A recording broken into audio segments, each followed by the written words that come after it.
Bienvenidos y bienvenidas a este evento convocado desde múltiples organizaciones políticas y sociales de la región. Desde la Internacional Antifascista, que está compuesta por el Partido Comunista, Comunes, la Organización Común, el Partido Comunes, está compuesto también por la JUCO, Juventud Comunista, está compuesta por los círculos críticos, está compuesta por todo el bloque chavista, que son varias corporaciones y colectivos políticos, están también los compañeros del PTC y están también los compañeros del Congreso de los Pueblos. Desde ahí venimos articulados y potenciando este tipo de iniciativas y de trabajo. Bien, compa, yo les voy a presentar un poquito el evento, más o menos haciendo recorderis o trabajando algunos elementos básicos que nos unifican. Uno, asistimos hoy a un momento muy importante en los procesos de lucha de los pueblos en Latinoamérica y en particular en el proceso bolivariano de Venezuela. La revolución bonita, como se le conoce, la revolución alegre, la revolución de calle, está hoy siendo más amenazada que siempre, pero la gente está haciendo eso, un ejercicio alegre. Hoy en Venezuela está la gente en las calles, disfrutando de la vida, están hasta en Navidad, adelantaron la Navidad y andamos en la calle haciendo un ejercicio de armas y un ejercicio de alegría, porque la revolución es alegre. Entonces ese es un elemento que caracteriza la revolución bolivariana. Segundo elemento son básicos que es muy importante tener siempre en cuenta. Uno, la revolución bolivariana es una revolución anticapitalista, o sea, tiene claro que el capitalismo es dañino para la humanidad, que el capitalismo no sirve y que el capitalismo hay que destruirlo. Eso está claro en la revolución bolivariana y que como tal su proyecto es una sociedad socialista. Y de ahí se devienen elementos básicos que la caractericen y que de fondo es principal en su actividad, que es el antiimperialismo, el antifascismo, el antisionismo y demás degeneraciones del capitalismo y de las luchas que los pueblos tienen que vivir en la medida en que son más atrozmente vilipendiados y ofendidos. En ese mismo sentido, en la medida en que asistimos a un momento de crisis en el capitalismo, en la estructura fundamental capitalista, de crisis en el ejercicio del imperialismo, entonces desde Venezuela, desde el año pasado, venimos construyendo la Internacional Antifascista. La Internacional Antifascista no es otra cosa que Venezuela al frente de construir un amplio movimiento que hoy está por el lado de 125 países, los pueblos del mundo se han unificado alrededor de juntarse, integrarse, organizarse, movilizarse y dar respuesta clara al ejercicio fascista imperialista que hay en la humanidad. Es muy importante lo que está ocurriendo hoy en Venezuela. No es solamente la resistencia y la defensa del proceso, no es un problema de la humanidad de esa partecita del mundo, es un problema del mundo. Hoy, como en Gaza, es la humanidad la que está en juego. Cada uno de nosotros, a través del ejercicio de voz a voz, a través del volante, a través de la pared, a través de la cultura, todo es comunicación, o sea, todos somos comunicadores, y eso es lo que nos permite de alguna manera ser más eficaces en la lucha contra el imperio. Y lo último es que dan unas facultades extraordinarias al presidente. O sea, en tiempos de guerra hay que ser muy eficaces en la orientación, muy rápidos, muy oportunos. Entonces ese es el otro elemento que quería compartir con ustedes. Esa es la situación que tenemos hoy en Venezuela, esas son las directrices de trabajo que se están dando, y esa es la dinámica que se comparte desde Venezuela con nosotros. Entonces nos convocan a hacer un ejercicio permanente de solidaridad, de organización continental alrededor de la lucha contra el imperialismo, contra el fascismo y demás. Muchas gracias. El agradecimiento realmente por apoyarnos en nuestra lucha. Y bueno, ya sabemos que la lucha por Venezuela es la lucha por Latinoamérica, y la lucha por Venezuela también es la lucha por Colombia. Muchísimas gracias. Y en el año 2012 yo tomé la decisión de irme a vivir a Venezuela, del todo, no iba a volver a Colombia, y me hice despedida y todo, pero volví. Yo me fui con una conferencia en el año 2012 que titulé ¿Por qué en Colombia nunca quisieron a Bolívar? Era difícil irme a Venezuela porque los historiadores bolivarianos están allá, entonces que iba a ir un historiador colombiano a enseñar qué de Bolívar a los que saben de Bolívar allá. Pero como yo puse la pregunta distinta, ¿por qué en Colombia habían maltratado tanto a Bolívar? Esa conferencia gustó, tuvo gran éxito y la di en varias ocasiones en Caracas durante 6 meses. Y eso me posibilitó que finalmente yo me fuera a vivir, a conocer una experiencia que es lo que me permite hoy hablar del crecimiento económico y del bloqueo económico. Pero lo que hizo primero Chávez era una deuda histórica, porque toda la renta petrolera lo que hizo fue beneficiar a una oligarquía venezolana, y había una gran deuda social, y eso se lo permitió tener un barril de petróleo a nivel internacional a $140. Eso en el 2008. En el 2014 pasamos de $140 y el barril quedó en $40. Y en el 2015 a $30. Es decir, eso hizo que en Venezuela, desde el año 2014 hasta el año 2020, el Producto Interno Bruto se redujo en el 75%. Es decir, eso es lo que le va a tocar a Maduro. Hay unas sanciones impuestas de una manera unilateral por los Estados Unidos. Hay un texto de la doctora Yamilia Andrea Montenegro, ella es doctora en Derecho en la Universidad de Viena, y ha hecho un artículo importante donde ella hace una relación de las sanciones impuestas por Estados Unidos a Venezuela. Es decir, Estados Unidos se atribuyó el poder de imponer sanciones unilateralmente sin más fundamento que sus intereses. Es decir, no hay ninguna justificación internacional, ninguna legislación que le otorgue a Estados Unidos el derecho a imponer esas sanciones. Ellos unilateralmente deciden hacer esas sanciones, y en el gobierno de Obama crea la primera ley, fue la ley 113-278, donde se le daba poderes especiales a los presidentes de los Estados Unidos para imponer estas sanciones. Y de ahí en adelante se van a crear unas órdenes ejecutivas. Yo no les voy a mencionar todas, pero ellos, después de la ley que le otorga el poder al presidente de sancionar económicamente a Venezuela, van creando leyes ejecutivas. Entonces, algunas comienzan por bloquear las propiedades que tenga Venezuela, bloquean las transferencias, bloquean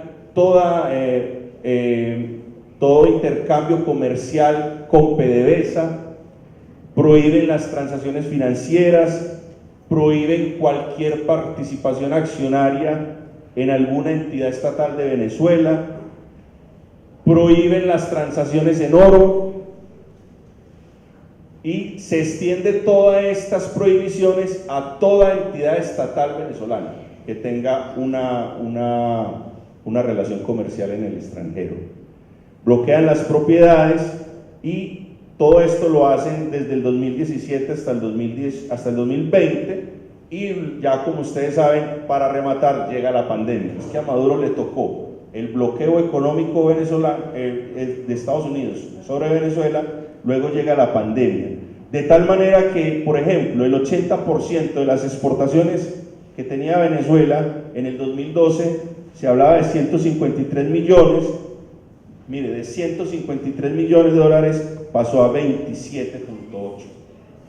Es decir, los números del bloqueo son impresionantes. Hay una publicación que hace el Centro Internacional de Inversión Productiva, y hay un observatorio venezolano antibloqueo que está haciendo un ejercicio muy riguroso de mostrar estas cifras del bloqueo, y han concluido cifras que son alarmantes. Por ejemplo, las divisas cayeron del año 2015 al 2022, las divisas que entraban, o sea, la plata que entraba a Venezuela del extranjero cayó en un 90% en ese transcurso de años. Se habla de más de 700 sanciones directas, 164 medidas restrictivas y punitivas, congelación de recursos y activos, el bloqueo del comercio, 156 organismos públicos y empresas son sancionadas, y ustedes recuerdan que fue muy mediático, 31 toneladas de oro fueron confiscadas por Inglaterra. En el 2017 las entidades financieras pasan a congelar, miren lo que ellos dicen, congelar o retener el capital venezolano, el recurso venezolano, se hace el bloqueo a buques, 39 buques petroleros, se hace el bloqueo a 57 aviones, es decir, y se sancionan todos los países que hagan comercio con Venezuela. Es decir, hay un estrangulamiento total, lo cual va a llevar a que Venezuela viva una superinflación que no la ha tenido ningún país en el mundo en las últimas décadas, solo comparable con la superinflación que vivió Alemania después de los castigos de la Primera y la Segunda Guerra Mundial. La inflación llegó al 130.000%, ¿ya? En el 2018. Y ya que vamos a entrar a hablar de la recuperación, lo que ha logrado Maduro es que de 130.000% ha logrado que esa inflación llegue a 193% en el 2023. O sea, pero es algo, esa es una cifra increíble, lo cual explica el fenómeno migratorio que todos conocemos que se dio en toda América Latina. Se sancionan los países y en 7 años, para poner unos ejemplos más sencillos, por cada 100 dólares que recibía Venezuela, perdió 99. Por cada 100 dólares que entraban al país, en el curso de esos 7 últimos años, perdió 99. Desde 2015 Venezuela perdió en promedio 40.000 millones de dólares anuales y la producción petrolera también cayó.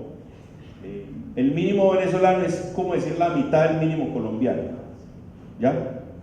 Que digamos con una inflación así es algo absurdo. Entonces la mitad del mínimo que no tienen ellos allá fue compensado con las grandes misiones sociales y con el alimento que se importaba, pero que también fue bloqueado. O sea, se habla de que bloquearon 18 millones de cajas de alimentos que Venezuela compraba en el exterior para subsidiar, para darle el alimento a la población, y también fue bloqueado. Entonces, es decir, así como ocurrió con Cuba, como sigue ocurriendo, la estrategia de los Estados Unidos es asfixiar, es bloquear, es estrangular al pueblo, así como también pasó con Allende. Lograron parar, hacer paros de camioneros, lograron estrangular la economía, y el libreto está, solo que, como ustedes conocen, la Cuba de Fidel logró y ha logrado resistir a ese imperio, pero con ese bloqueo infame ha hecho que el pueblo cubano tenga unas penurias, y cuando no tuvo la ayuda, cuando se disolvió la Unión Soviética, entró en una crisis especial, el periodo especial, y luego Chávez, digamos, le dio un respiro. Rusia también ha ayudado un poco, pero digamos, es la misma estrategia del imperio: asfixiar, bloquear económicamente el país, estrangularlo para bajar la moral, para crear la insatisfacción, para que la población que no está muy capacitada políticamente quiera emigrar. Hay un fenómeno social que está por estudiarse, y es que la mayoría del venezolano que emigró no tenía, digamos, la conciencia chavista tan alta, porque también he conocido personas muy formadas y muy organizadas en el cuerpo popular que se quedaron allá resistiendo. Con todo este escenario apocalíptico hay un crecimiento, o sea, se ha logrado, es decir, que eso es lo que no muestra la prensa. Si hay un crecimiento, la economía empezó a crecer desde el 2021, hay un crecimiento del 2.5% del Producto Interno Bruto, para el 2023 del 5%, y la economía venezolana, dicho por chavistas y dicho por otros analistas no chavistas, es que la economía venezolana comenzó frágilmente, pero visiblemente a recuperarse. Es decir, hay unas fuentes que dicen, eso habría que constatarlo, de que Maduro se asesoró con Rafael Correa y unos economistas para empezar a hacer estas medidas de crecimiento, Yo no soy economista, entonces no voy a pretender dar cátedra acá, pero en conclusión lo que uno puede ver con las fuentes es que no hicieron la dolarización total como en Ecuador, es decir, lograron sostener la moneda y hay muchos sueldos oficiales que se siguen sosteniendo con el bolívar y eso monetariamente tiene o sea, yo como economista aún no lo sé explicar, si hay alguien aquí que lo entiende lo podemos hablar, pero básicamente es blindar la nación no dolarizando toda la economía porque se tendía a eso, sino mantener el dólar y mantener la moneda nacional. Y se logró hacer ese crecimiento. La CEPAL en sus informes del primer trimestre del 2025, después de todo este escenario apocalíptico que les digo, creció Venezuela el 7.71% de su Producto Interno Bruto y con una proyección a crecer al 9%, pero lo que no dicen es que en ese mismo año del 2025 el país que más creció fue Venezuela económicamente, ¿ya? Pero eso no es mostrado porque a ellos no les interesa. Hay algo extraordinario, yo no he podido volver a Guárico, donde esta empresa, pero creo que ya el proceso se completó y hoy día la Revolución Bolivariana de Venezuela con mucho orgullo puede decir que el 90% de los alimentos que consumen los venezolanos ya se está produciendo en Venezuela, ¿ya? Eso digamos, en medio de esta crisis, lograr incentivar a que los privados inviertan en la industria alimenticia, ¿ya? O sea, no estamos diciendo que ya tiene toda la agricultura que en el siglo XX no pudo hacer, pero con una apertura y un incentivo a los privados, es decir, el privado no que tiene la agenda golpista de entrega a los Estados Unidos, sino el empresario privado hace un negocio con el Estado y han logrado algo increíble que ni Colombia lo tiene. Colombia sigue importando yo no sé cuánto porcentaje de sus alimentos.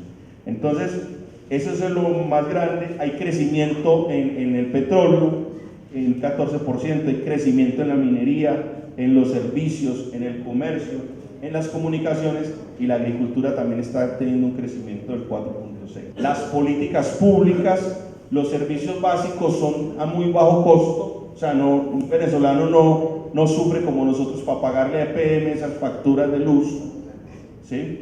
Esos servicios es de muy, muy bajo costo. No sé cómo está ahora, pero cuando yo estuve, Chávez hizo algo que se debería hacer acá, es acabar los peajes.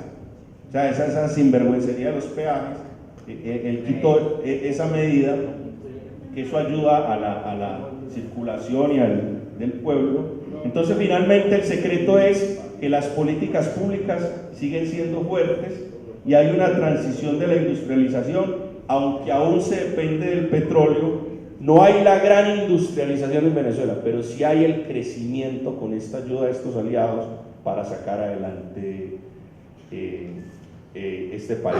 Bueno, como ya se le acabó el libreto del estrangulamiento económico que va en subida, ojalá no, eso siga en crecimiento, como el bloqueo ya pasó la etapa de la recuperación, ustedes ven que ya viene la amenaza militar, ¿sí? Cuando no lograron estrangular el bolsillo, entonces ahora viene la bala, la bomba, ¿sí? Entonces hay que estar muy atento porque esta revolución comenzó con Simón Bolívar, pasaron 2 siglos y Chávez reactualiza la lucha bolivariana y Maduro ha defendido el proceso y el pueblo venezolano es admirable, corajudo. Yo aprendí a conocerlos, a quererlos, y aquí estamos un grupo de personas en Medellín, en Colombia, que no todo es Godarria en Colombia, sino un grupo de Medellín también listos a defender la revolución. Muchas gracias.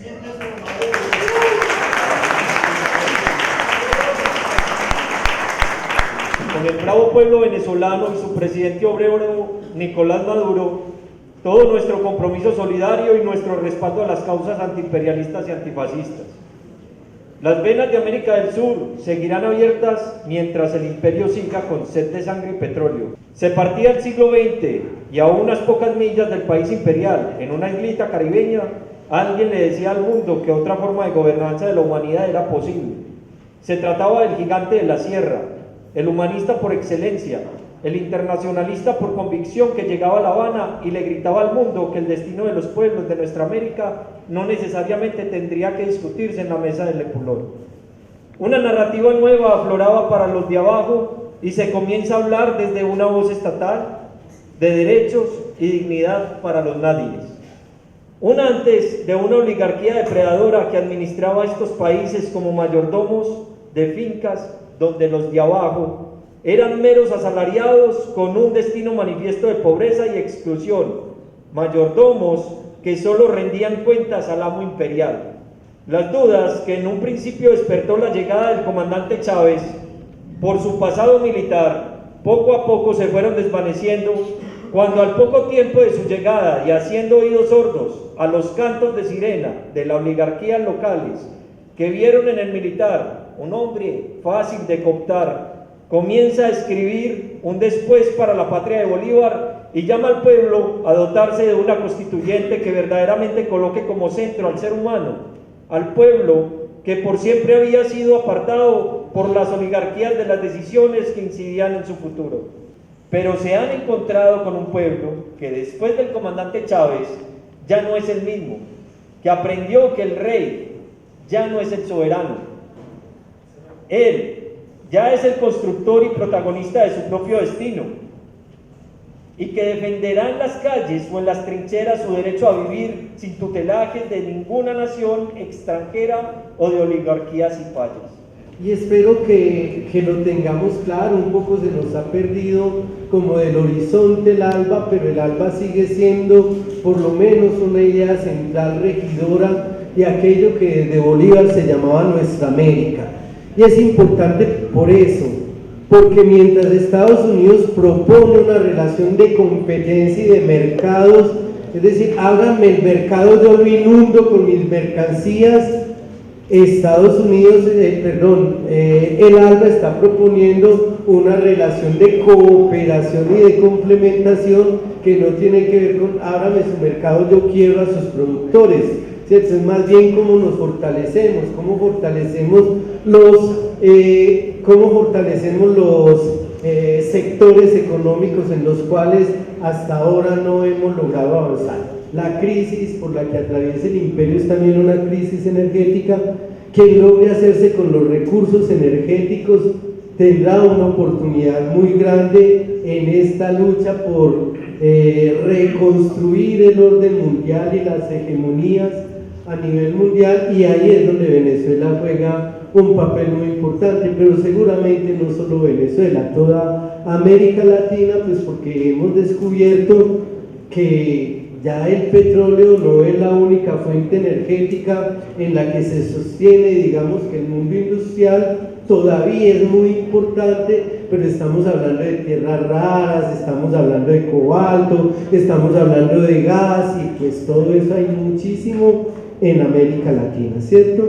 Lo que le preocupa al imperio no es que Venezuela sea socialista, ni sea comunista, ni mucho menos. Lo que le interesa a Venezuela concretamente es que ese gobierno es antiimperialista, y aunque negocia el petróleo y aunque sigue negociando con los Estados Unidos, pues pretende negociar en otras condiciones a como Estados Unidos ha estado acostumbrado a negociar con los países de América Latina, sino porque ahora hay una lucha comercial entre Estados Unidos y China, pero sabemos que el desarrollo económico de China le debe muchísimo a los Estados Unidos. Por lo tanto, ¿dónde está el asunto de que la confrontación tiene que ver con modelos ideológicos, etcétera? No, tiene que ver fundamentalmente con recursos económicos. Porque creemos efectivamente que el hecho de que haya multipolaridad y que no haya un solo imperio que imponga su voluntad, que no haya un solo hegemón, pues ya resuelve la situación, y pues la hipótesis que nosotros tenemos es que no, ¿cierto? Y es que no, y yo creo que Frank también planteaba ahorita algo que era muy, muy importante, tenía que ver con la dependencia, pero no la dependencia de Venezuela con respecto al petróleo. Eso es terrible, por supuesto, y no solo Venezuela, es un mundo rentista, como lo mostraba Galeano en las venas abiertas de América Latina, ¿cierto? Colombia y América Latina han ocupado un lugar simplemente de extractivismo para el capital, y eso tiene que ver con el lugar que le legó la colonización. Es decir, la herencia de la colonización ha hecho de la élite burguesa de toda América Latina una élite rentista, una élite que no vive de la producción, de la productividad, de la innovación, de la incorporación de tecnología, de la creación de tecnología, sino de las rentas. Y la nueva renta hoy es el Estado. Entonces digamos que la renta ya no es ni siquiera la renta de la tierra, porque hubo un momento en que éramos exportadores de alimentos, también lo mencionó Fran, y eso es importante. En la División Internacional del Trabajo, el país o los países latinoamericanos eran exportadores, por lo menos de alimentos y de materias primas. Hoy no, hoy solo exportamos productos mineroenergéticos, ¿cierto? Alimentos estamos importando todos los que usted quiera. El chiste de la bandeja paisa es que ¿qué es lo único que tiene de paisa la bandeja? ¿Cierto? Eso ya nos da como si eso es así, lo que creemos nosotros es que esta crisis del imperio nos convoca en varios frentes que voy a intentar mencionar. El primero es obviamente romper las dependencias económicas y no reconstruir una nueva. Ahora hay que arrimarse y hacer negocios con China, y hay que hacer negocios con Rusia y con Irán y con todo el que nos permita un poco sacudirnos la tutela, como decir, si Estados Unidos bloquea, y creo que es lo que ofrece un poco el orden multipolar que se empieza a construir, y es que Estados Unidos empieza a perder su poder de bloqueo absoluto. No obstante, eso trae un riesgo, y el riesgo es que simplemente cambiemos de patrón, ¿cierto? Que cambiemos, que dejemos de ser dependientes de la economía norteamericana y europea y nos convirtamos en dependientes de la economía china, por ejemplo. Esa puede ser una posibilidad y no se resuelve si creemos que el asunto es simplemente buscar la protección de otro poderoso, buscar el arrimo de otro poderoso, y no transformamos las condiciones de producción, las condiciones de relaciones de producción al interior de los pueblos, si no transformamos las maneras de hacer política al interior de los pueblos, si no construimos nuestra propia autonomía, nuestra propia soberanía, porque la soberanía no es algo que se declara, es algo que se ejerce. O estamos en capacidad de ejercer la soberanía, o podemos decir y gritar que somos soberanos, pero ahí no hay soberanía, ¿cierto? En ese sentido, pienso yo que los gobiernos progresistas, los llamados gobiernos progresistas en América Latina, han estado tremendamente lejos de romper esas relaciones de dependencia, primero. Segundo, creo que no solo es un problema de romper las relaciones de dependencia, sino de romper las lógicas que sostienen las relaciones de dependencia. Y en buena medida uno mira los resultados que celebran los gobiernos progresistas. Habló en su momento Lula, pues en el momento de auge de los Kirchner, y el auge era un modelo neodesarrollista. Y el modelo neodesarrollista que vuelve a ser un modelo tremendamente extractivista, y en principio se entiende, pero que se entienda no quiere decir que se acepte. Es decir, se entiende que nuestros países no han desarrollado unas industrias sólidas y fuertes. Si no han desarrollado unas industrias sólidas y fuertes, el único sector donde pueden generar ingresos importantes para saldar esa deuda histórica que tienen todos los países de América Latina con los sectores populares, pues termina siendo el sector extractivista. La única diferencia entre los gobiernos neoliberales y los progresistas es la redistribución de la renta, no el modelo económico, ¿cierto? Como quien dice, explotamos los recursos mineroenergéticos, pero mientras los gobiernos neoliberales canalizan los recursos o mantienen la lógica del capital para que esos recursos se concentren en los grandes capitalistas, pues los gobiernos progresistas procuran que esos recursos lleguen a los sectores populares, pero también incentivando un desarrollo que tiene que ver casi que exclusivamente con el incremento en el nivel de ingresos de la población. Y en un principio eso es importante, no es que lo vaya a cuestionar de entrada todo, en un principio es importante, lo que tenemos es hambre, pues necesitamos dinero para comprar comida, si lo que no tenemos es vivienda, pues necesitamos dinero para pagar alquiler, etcétera. Pero sabemos que detrás de la idea de que lo primero que hay que hacer es dotar a la gente de una capacidad adquisitiva para que en el mercado pueda surtirse de aquello que necesita, pues nos viene la lógica de, pues lo que hay es que tener, o más bien les recuerdo una frase de un pensador por allá en los años 40, que decía que no es cierto que a la clase obrera hoy no tenga nada que perder sino sus cadenas, como los últimos paros, incluso buena parte de los sectores obreros me perjudica porque no me deja ir al trabajo, es decir, que el sector obrero se sienta perjudicado y es normal, tiene que ir a ganarse la papita, tiene que ir a conseguir el dinero, pero ha penetrado una lógica de lo inmediato. Los sectores revolucionarios tenían una capacidad grande de sacrificio. Yo creo que hemos perdido esa capacidad de sacrificio, de alguna manera creo que hemos perdido la mística revolucionaria y hoy hacemos la revolución cuando nos queda tiempo libre, ¿cierto? Como, bueno, yo voy y trabajo, yo hago todo, una reunión un fin de semana, no, imposible, no me convoque que yo, el fin de semana es para mis hijos, el fin de semana es para descansar, es decir, entonces cuando hacemos la revolución si estamos trabajando y el fin de semana o el día libre, pues tenemos que darnos el día libre. Entonces, voy a cerrar porque el tiempo es poco.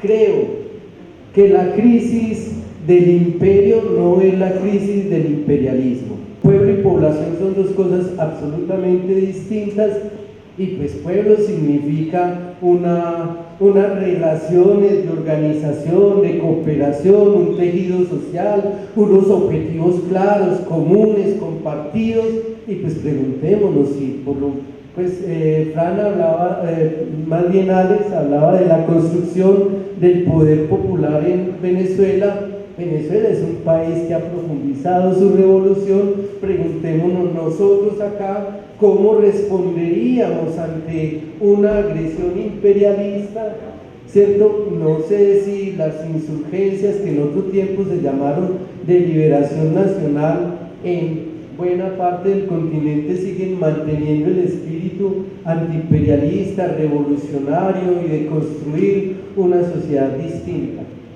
Un mundo donde no sea posible el imperio es un mundo donde los pueblos se han empoderado de su propio destino, donde se han construido relaciones internacionales entre los pueblos, y acabo de decir, pueblo significa organización, ¿cierto? No existe pueblo sin organización, no es la gente por ahí dispersa que a veces nos juntamos el 1 de mayo y después nos vamos y hacemos un sancocho, no, ahí todavía no hay pueblo, hay sancocho. Incluso de construir los procesos productivos, no solo esperar a que el Estado genere, nosotros no podríamos esperarlo porque la nuestra es, el gobierno es progresista, el resto de las instituciones del Estado son profundamente reaccionarias, entonces ni siquiera estamos en condiciones de decir es que desde el Estado se promueven otras formas productivas, otras formas de cooperación, otras formas pues sí se promueven, pero muy tímidamente porque son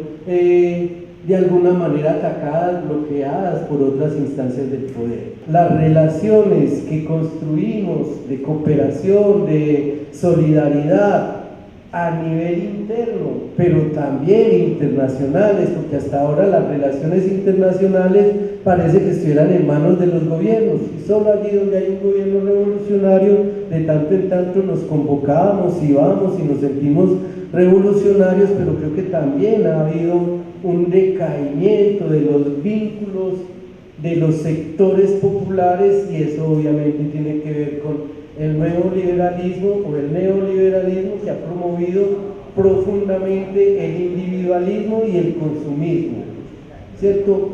¿Cómo derrotar el consumismo? Efectivamente, Estados Unidos es la capital del capitalismo, es la capital del consumo, del consumismo, de un modelo de vida fundado fundamentalmente en el consumo insubstancial, insulso, en el consumo que tiene como propósito simplemente mantener la dinámica de la economía.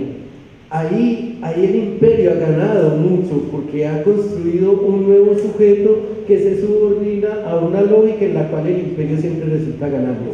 Esta es la oportunidad de construir una nueva humanidad, no un nuevo imperio, no unas nuevas relaciones de dominación, para construir una sociedad donde efectivamente los pueblos y las naciones nos articulemos a partir de otras lógicas que no tienen que ver con quién gana, quién domina, sino cómo nos complementamos.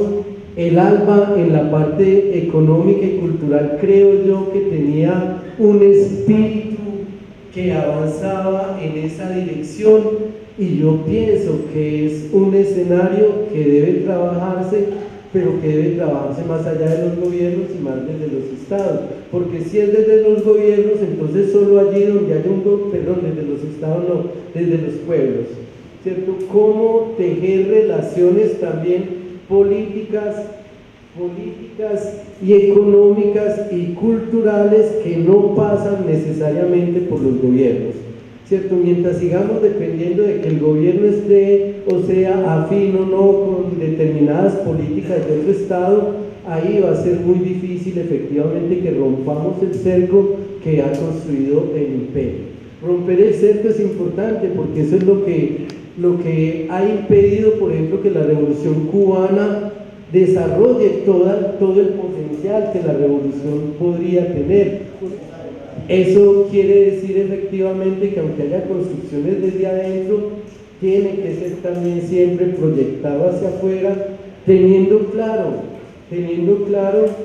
que no va a haber una transición pacífica a ese nuevo orden multipolar, y las guerras que hoy estamos presenciando y las amenazas de guerra e invasión así nos lo muestran. El presidente Nicolás Maduro entendió que no había que ver únicamente el petróleo y empezó a darle mucho impulso a la agricultura, no solamente la agricultura, sino también la agroindustria, y trajo mucha maquinaria para que las campesinas y campesinos mejoraran su agricultura.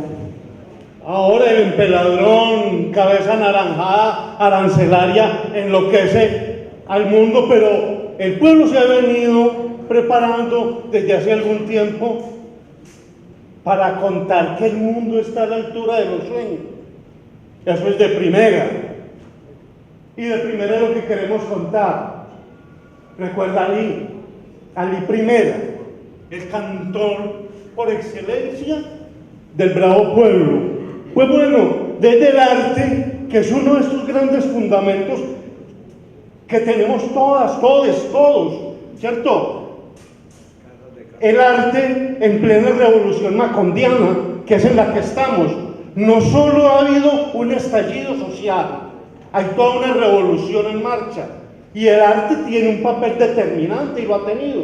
Por eso Ali, cantor popular de América Latina, de los pueblos del mundo, ha hecho de la música un arte y una trinchera extraordinaria. Nosotros tenemos imágenes de Chávez hablando del trueque, de la locura de una nueva economía, y que hay que estar loco para tratar de deshacernos de lo que hoy representa el dólar, ¿cierto? Pero eso está pasando. Se están desarrollando programas como el ALBA. Entonces hemos propuesto varias cosas. Prueba de eso, me gustaría que en algún momento puedan ver un video que se llama La Parte Roja, capítulo 2. Ustedes verán que el presidente Chávez habla y muestra imágenes de Medellín. Ahí va labrando el destino y facilitando intercambios en los mercados solidarios, donde encontrarás otro hogar para cosechas maduras y así, de forma segura, darle a la historia armonía y alimentar cada día generaciones futuras.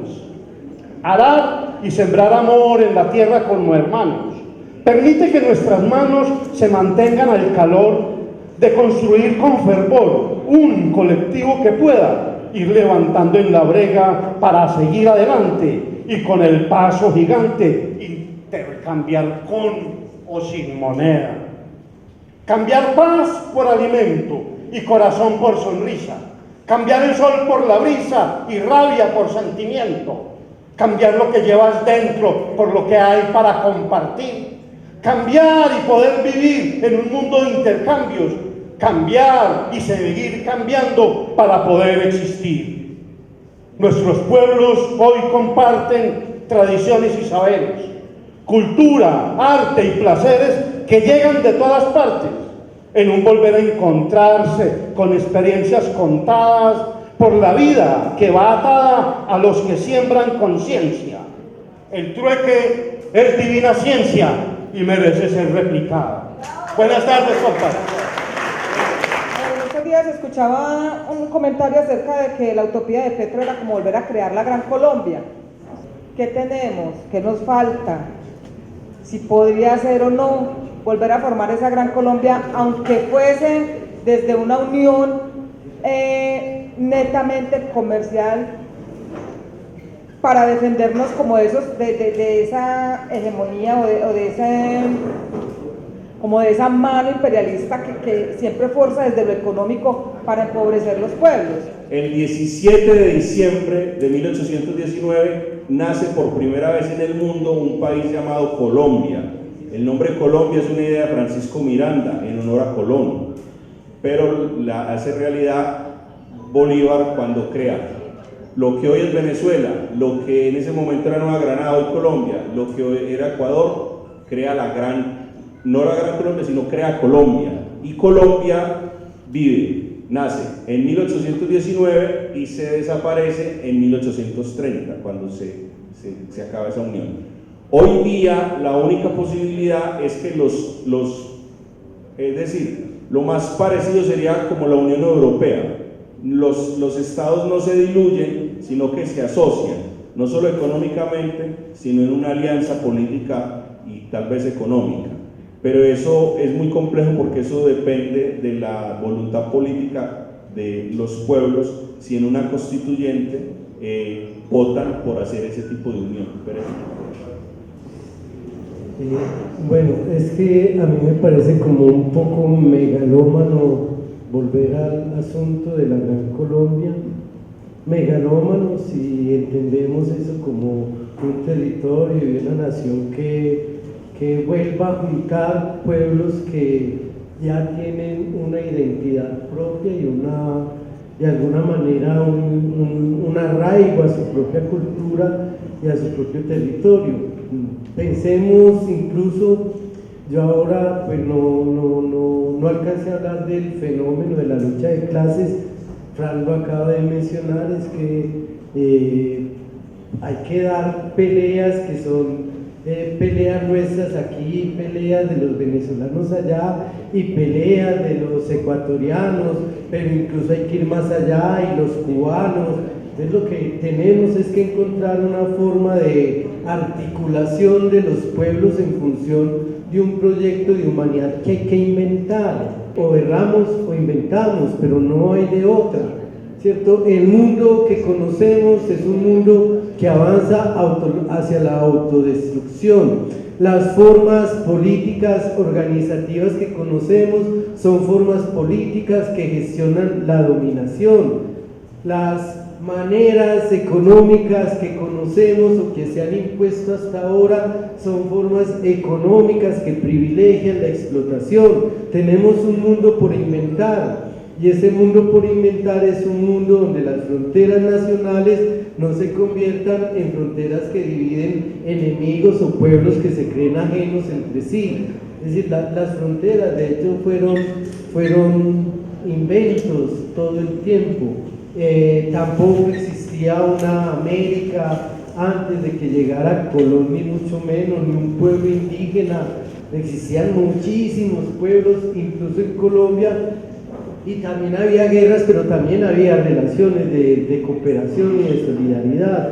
Entonces creo que hay que recuperar de la historia aquello que nos permita agenciarlo ahora, pero también ser capaces de abandonar sueños que hoy de pronto no son los sueños más, que no quedarnos en el romanticismo de lo que una vez fue y ver cómo lo reeditamos, más bien es el llamado a la invención. Recuerden muy bien por qué Venezuela ha depreciado tanto su moneda. Lo mencionó muy bien, es que ha sido salvajemente ultrajada, bloqueada su economía desde que Chávez asumió el poder.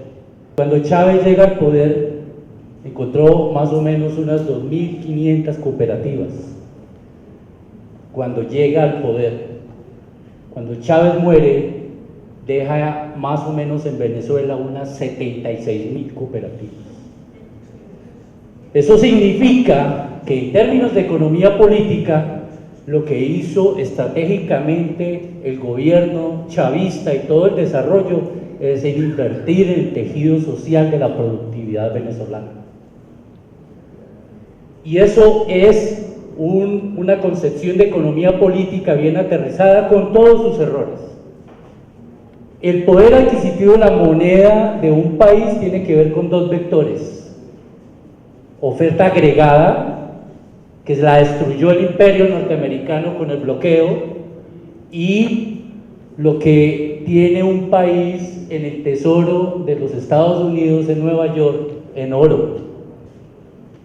Y se lo robó el imperio ayudado por Inglaterra. La inversión en oro. Y el poder adquisitivo de la moneda de un país tiene que ver con la oferta agregada y el tejido productivo de un país, que lo ha venido construyendo nuevamente Venezuela. Miren, Venezuela ha sido la segunda economía de América Latina que más ha crecido en los últimos años. Con todo y los bloqueos que el imperio norteamericano ha generado. Y lo mejor que le puede pasar al progresismo y a la sociedad civil popular latinoamericana es que Estados Unidos intente hundir sus dientes en América Latina, porque va a encontrar un pueblo aguerrido con el que se va a estrellar. Van a llevarse por delante mucha gente, sí, pero va a terminar fortaleciendo un pueblo colombo venezolano como nunca antes estaba, para ir configurando nuevamente la Gran Colombia. Puede que políticamente no como la dejamos en 1830, pero políticamente organizada bajo la sociedad civil popular. Es lo mejor que le puede pasar a esos fascinerosos gringos, el imperio que se atreva a tocar a América Latina. Cuando le cortaron la visa al presidente Petro, a mí hacía 8 días me la vetó directamente a Estados Unidos, porque yo primero sacaba todos los informes que me mandan, porque me llegan hasta 2.000 noticias en el día. Me mandaba también a Estados Unidos, sacaba todos los proyectos del presidente, pero cuando ya llegó acá, el presidente de Palestina, el líder que lo trajo Alex Úsuga de la Coordinadora Humana, estuve en Citras Medes en la conferencia, estaba en la mesa, yo tomé la foto, le tomé el nombre a él y él dijo: hay que respaldar mundialmente al presidente Petro, porque fue el único que se atrevió a defender a Gaza, a Palestina. Acogiéndose a las orientaciones del momento, se iniciaron unos diálogos de paz. Y esos diálogos de paz crearon unas zonas exclusivas a nivel nacional, donde empezó a hacerle un tratamiento diferenciado a los presos políticos que decían y se reivindicaban ser del Ejército de Liberación Nacional. Intempestivamente, por situaciones que yo respeto, el ELN se retiró de las mesas y esta gente allí en Pedregal se quedaron con hambre, con desilusión, enfermos, lejos de su familia. El preso político sufre mucho. Y hay otro punto de encuentro, ya le entrego, son las bases militares, pero esas bases militares tienen que significar que se deben de retirar, y eso lo tiene que reivindicar es el movimiento social. Las bases militares es el símbolo del asesinato, del genocidio, y Petro ha dado pasos muy importantes al respecto. Recuerdo que cuando hubo la amenaza de la llegada de tropas americanas, llegó un contingente del ejército colombiano a la zona del Catatumbo. Es muy triste también que muchas personas, parte de la población LGBTIQ+ de Venezuela, que vienen acá a Colombia, ataquen tan fuertemente al presidente Nicolás Maduro, que ha hecho cosas muy positivas en el país. La última cosa que supe de Venezuela muy positiva fue que el presidente Nicolás Maduro pidió al gobierno venezolano y a la Registraduría Nacional de Venezuela que las personas trans y no binarias tengan el derecho al cambio de nombre y el cambio de reasignación de género en su cédula. Quiero pedirle también perdón a Venezuela y a la doctora también acá de Venezuela, porque mi familia es muy conservadora, muy derechista, y ahora pido pues esa disculpa porque ya soy parte de la izquierda y por supuesto apoyo el gobierno bolivariano del presidente Nicolás Maduro y también del presidente ya fallecido, que Dios lo tenga en su gloria, Hugo Chávez, y también obviamente apoyar al presidente Gustavo Petro, que viva Palestina, que viva Chávez y que viva Maduro y el presidente Petro. Gracias. Necesitamos también hablar, necesitamos también sacar la voz y que se escuche la voz de las mujeres.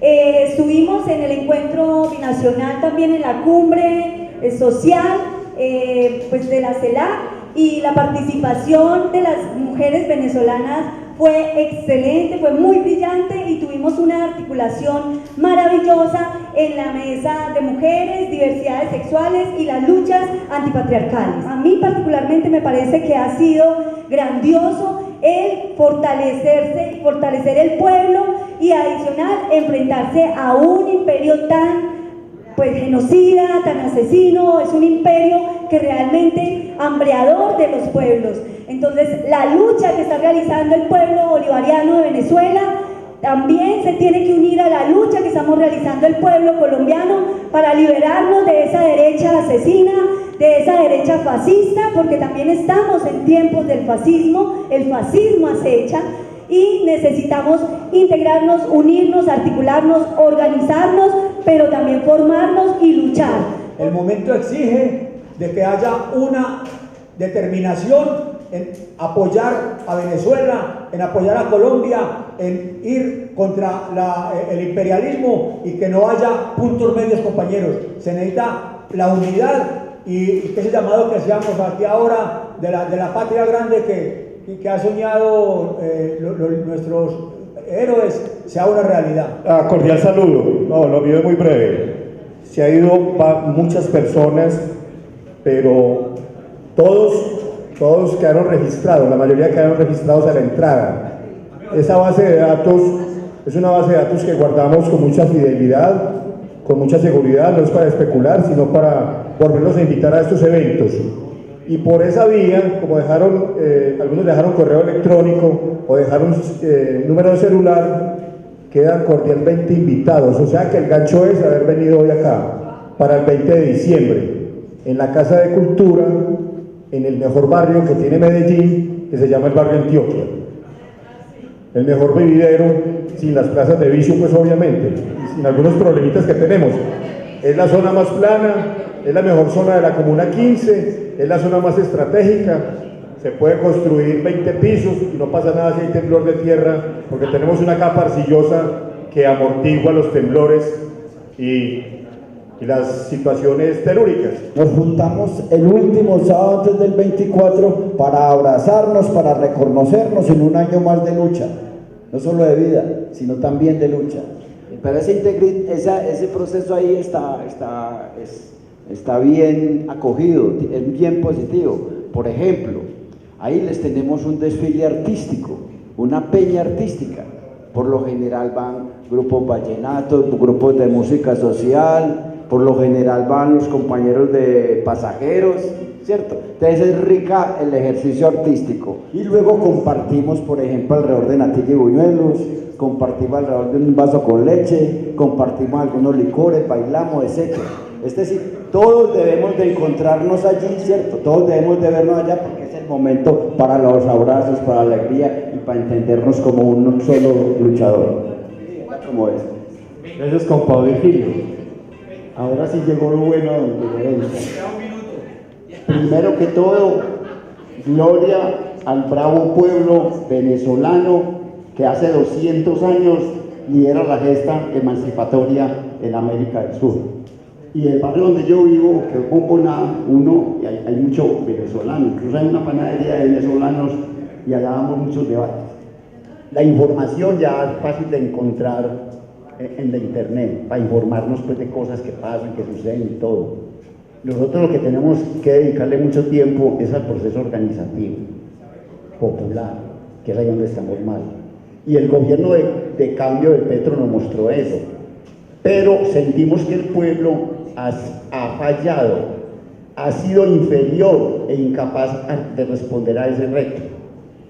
Y es como es que verdaderamente tenemos que desarrollar una estrategia de construcción de economía popular, que no propiamente estos eventos son muy importantes y todo, y cumplen su función, pero en realidad tenemos que ser exigentes más en ese tema de la organización popular de base, para que quede pues aquí como en el ambiente planteado eso. Y siendo fiel al nuevo apellido, al nuevo apodo que me pusieron en mi barrio, el Virgilio el Breve, muchas gracias por su atención y siempre firme. Hay que pasar a escenarios mayores de organización y movilización social y hay que hacer un ejercicio de inteligencia popular permanente, ¿cierto? Y hay que construir poder popular como una metodología fundamental para poder lograr unos espacios latinoamericanos conjuntos y pues nos permita eso derrotar al imperio y al capitalismo. Sábado 9 de la mañana por la frecuencia de FM 101.9 FM. También pueden conectarse al programa desde la página web de la emisora de la Universidad de Antioquia, la frecuencia FM. No recuerdo la dirección exacta, pero sabiendo dónde estamos en Junín, media cuadra hacia arriba por Maracaibo, a mano izquierda, a todo el frente de un restaurante grande que hay ahí, en el segundo piso ahí vamos a presentar la obra de teatro La Gente del Común, entrada a 15.000 pesos.